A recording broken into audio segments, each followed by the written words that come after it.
va odamga zikr qilish qalbiga hayot bag'ishlaydi deb keltiradilar Ibn Qoyyim rahimahulloh. Ya'ni odamni qalbi tiriladi. Ya'ni qalb ham xuddiki bir chanqab turgan odam muzdek suv ichgan paytda qanday mazza qiladi. Badan tiriladi, ya'ni qalb uchun ham mana shunday hayot bo'ladi bu zikr. Shayxul Islom Ibn Taymiyya rahimahulloh aytgan ekanlarki, zikr qalb uchun baliq uchun suv kabi degan.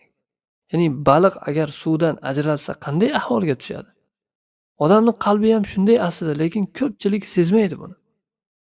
Qalbi siqiladi, qiynaladi, torayadi ko'ksi, eziladi, nima yetishmayotganini bilmaydi. Shuning uchun ham bir nimalardir qilib ko'radi, qayerlargadir borib ko'radi. Yechim topolmaydi, davo topolmaydi. Battallashgan sari battallashadi. Qarang, qalb uchun zikr shu o'rindaki, baliq uchun dengiz yoki daryo, suv qanday o'rinda? Qalb uchun zikr shunday o'rinda. Aksar odamlar badani uchun suvini beradi, ovqatini beradi, jismoniy tarbiyasini, badan istab turgan narsalarni qondiradi, lekin qalb istab turgan, chanqab turgan mana bu qalbning hayoti bo'lmish zikrni bermaydi qalbga. Qalb chanqagan qolib ketadi tashna holatda, xuddi baliq suvdan ajralganda og'zini ochib qolib ketgandek qalb ham qolib ketadi. Necha yillab qolib ketgan qalblar bor.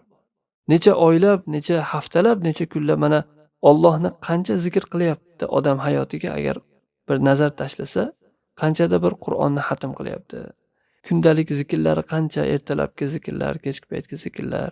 Ya'ni butun hayoti davomida zikrlar bor. Mana bu zikrlardan nasibalarimiz qancha? Qalbimizni hayotini qanchalik beryapmiz biz?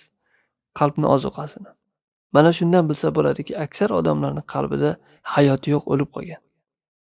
Faqat jasadi tirik, ko'rinishi tirik xolos, aslida qalbi o'lib bo'lgan. Zang bosib, qoplab, qorayib, tosh bag'riga aylanib bo'lgan. Chunki hayoti berilmayapti uni.